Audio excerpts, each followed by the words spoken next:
और जब मैं दौरा कंप्लीट कर कर टूर कंप्लीट कर कर वापस आया तो हमने तय किया कि सुंदरदास महाराज को भी हाथ लगाना है।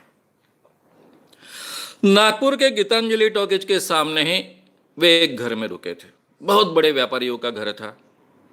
हमारी दिक्कत ऐसी थी कि इस घर से जुड़ा हुआ एक व्यक्ति जो डॉक्टर है वो हमें हमारे संगठन में काफी मदद करता था। अब ये थोड़ी अड़चन की बात थी कि उसी के काका के घर में जाकर सबको सब कुछ करना है। अब उससे कहे तो बात पहले ही न्यूज़ अंदर चली जाए, इसलिए उसको कह भी नहीं सकते थे हम।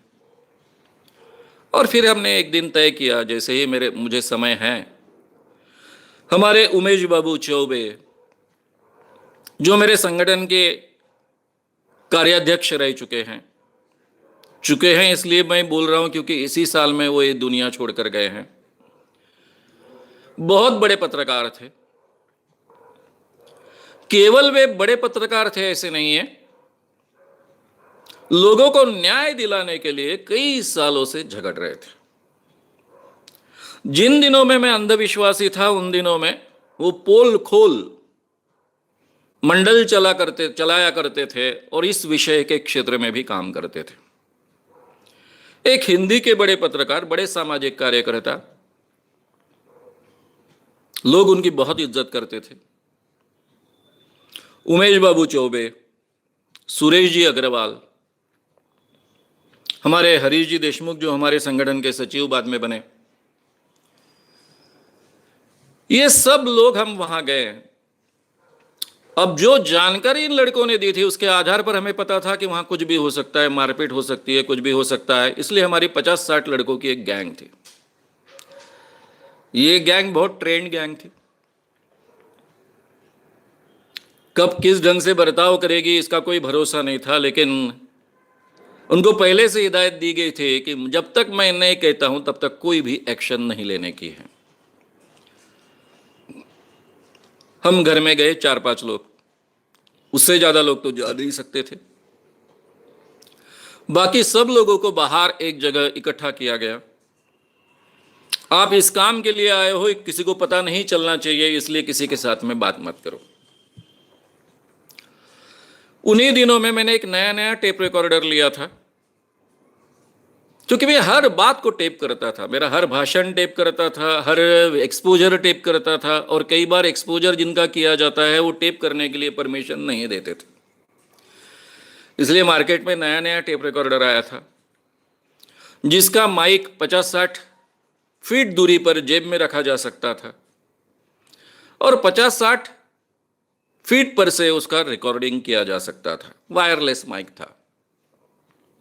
तो ये टेप रिकॉर्डर उन लड़कों के साथ में था, वो शुरू था, माइक मेरे जेब में था।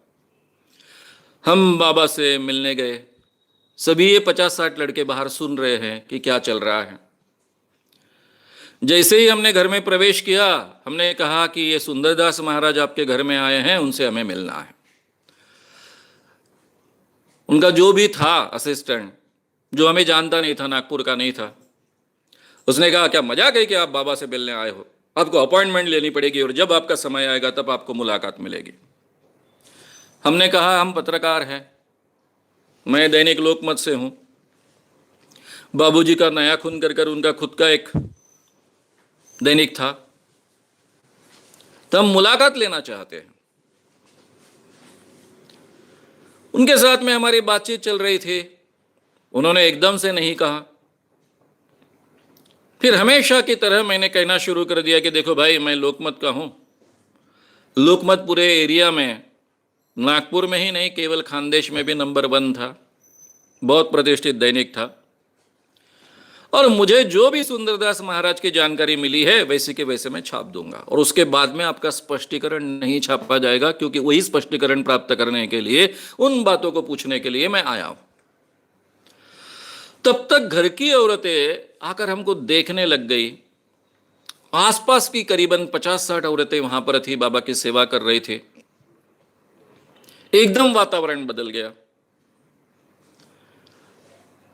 औरतें डर गई क्योंकि उन्होंने बाबूजी को भी पहचान लिया और फिर पूछा कि मैं कौन हूं, तो उनको मेरा नाम पता चल गया। सभी नाम से तो जानते थे। और फिर उनका इधर उधर फोन जाना शुरू हुआ और सब जवान लड़के इकट्ठा होना शुरू हो गया राम स्नेही पंथ के, जिसमें डॉक्टर्स थे, इंजीनियर्स थे, सीए थे, बड़ी बड़ी दुकानें चलाने वाले व्यापारी भी थे। ये सब लड़के एकदम से बड़े पैमाने पर आने लग गए, हमारा काम ज़्यादा आसान हो गया। तब तक हमने जो ऑब्जर्व किया कि बाबा के चरणों पर सभी स्त्रियां माथा टेक रही है। बाबा का एक असिस्टेंट है, वो बाहर आया उस्तरा लेकर। मैंने पूछा उससे, अभी पत्रकार हूं तो पूछूंगा ही, भाई ये उस्तरा लेकर आप गए थे सुंदरदास बाबा के पास में, क्या हुआ एकांत में? नहीं, बोले उनको साफ किया। बोला क्या साफ किया? नहीं, बोले वो पूरे शरीर को साफ करवाते हैं, वो साफ किया। मैंने क्या वो जगह साफ किया? वो हंस दिया। मैंने जहां बाल उगते हैं, नहीं उगने चाहिए, वहां पर साफ कर दिया। बाकी लोगों को समझ में नहीं आया, मेरे समझ में आया, उसके समझ में आया, उसने हंस दिया। जिस ढंग की लड़कियां हम देख रहे थे, कॉलेज गोइंग लड़कियां हैं, बड़े पैमाने पर हैं, स्त्रियां हैं, और बाबा ने एक झलक उनको देने के बाद में उन्होंने जिस ढंग से नमस्कार किया, और बाबा जहां स्पर्श कर कर चले गए, उस जमीन को चूमा, तो ये वातावरण ही कुछ अलग था।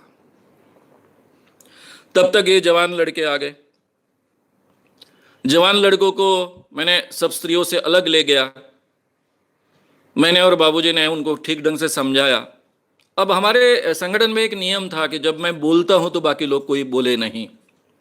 बाबूजी मुझसे ज्येष्ठ होने के बावजूद ये नियम हमेशा अमल में लाते थे, ताकि सही ढंग से एक ही आदमी की बात जाए। मैंने समझाने के बाद में उनके ध्यान में आ गया कि प्रकरण बहुत गंभीर है और हम तो वैसे जाने वाले नहीं हैं। उन्होंने कहा कि आपको यहां कुछ गड़बड़ मत कीजिए। मैंने कहा हम बिल्कुल, हमारी कोई इच्छा नहीं है गड़बड़ करने की, और वैसे भी हमारे डॉक्टर साहब हमारे साथ काम करते हैं, तो ये घर तो हमारा भी हुआ, इसलिए हमको तो केयर लेनी ही चाहिए। तब उन्होंने कहा कि क्या एक बार महाराज की मुलाकात होने के बाद आप चुपचाप यहां से चले जाओगे? हमने कहा बिल्कुल चले जाएंगे, कोई प्रॉब्लम नहीं। और इन लड़कों ने महाराज को कंपलसरी किया, उन पर दबाव डाला कि उन्होंने हमारे साथ बात करनी चाहिए। अगर आपको ये वीडियो पसंद आया हो तो उसे ज़रूर लाइक करें, लोगों में ये अवेयरनेस फैलाने में हमारी मदद करें। वीडियो को ज़रूर शेयर भी करें। तो हमारे YouTube चैनल श्याम मानव को विज़िट करें। ऐसे सारे वीडियोस का आनंद लेने के लिए हमारे चैनल को सब्सक्राइब करें। उसके लिए सब्सक्राइब बटन दबाएं। नए वीडियोस का नोटिफिकेशन पाने के लिए बेल आइकन दबाएं।